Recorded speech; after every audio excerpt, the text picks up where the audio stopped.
Bonsoir à tous, ravi de vous retrouver dans l'actu 360 sur France 24. À la une de l'actualité ce soir, dans le sud de la bande de Gaza.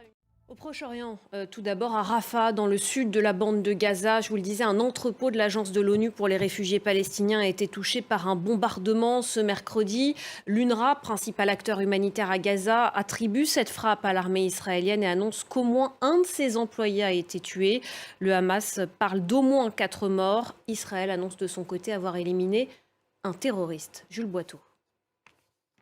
Après plus de 5 mois de guerre entre Israël et le Hamas, l'ONU craint une famine généralisée à Gaza. La pression internationale, on l'a vu, s'accroît un peu plus chaque jour sur l'État hébreu.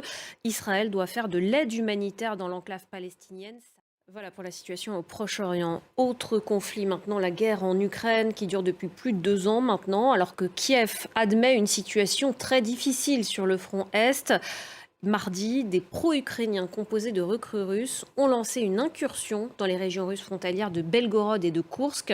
Ce mercredi, ils ont exhorté les civils à quitter ces localités. Les attaques de drones ukrainiens se multiplient en ce moment sur le sol russe. On voit ça avec Alexandra Karini.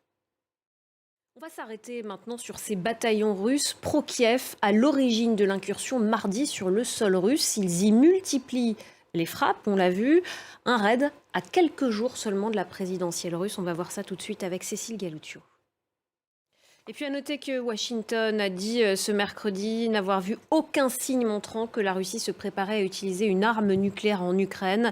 Réaction aux propos un peu plus tôt de Vladimir Poutine, le président russe qui vantait ses armes nucléaires plus avancées, je cite, que celles des États-Unis.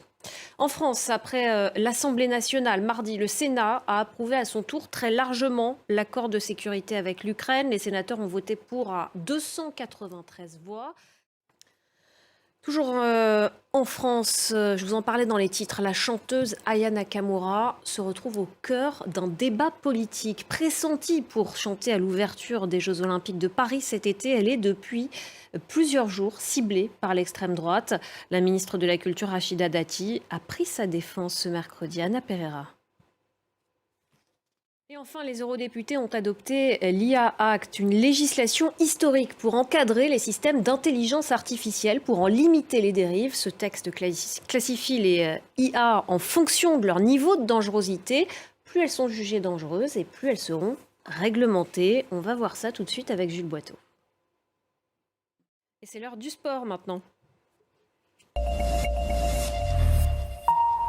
Toute l'actualité sportive, c'est avec Elliot Samuel qui m'a rejoint sur ce plateau. Elliot, bonsoir. Bonsoir Claire. On va commencer par du football avec le PSG qui poursuit son parcours en Coupe de France. Oui, les Parisiens qui ont remporté le choc de ces quarts de finale. Il faudra encore être patient. Merci beaucoup Elliot Samuel. C'était les sports. On va passer maintenant à Info Intox. Et Info Intox, c'est avec Thibaut Francesquet ce soir. Thibaut, bonsoir. On va s'intéresser avec vous à nouveau à des fausses informations en lien avec le conflit entre Israël et le Hamas dans la bande de Gaza, avec cette fois-ci des publications qui prêtent à la marque vestimentaire Nike un soutien à l'État hébreu. Alors d'où viennent ces allégations ?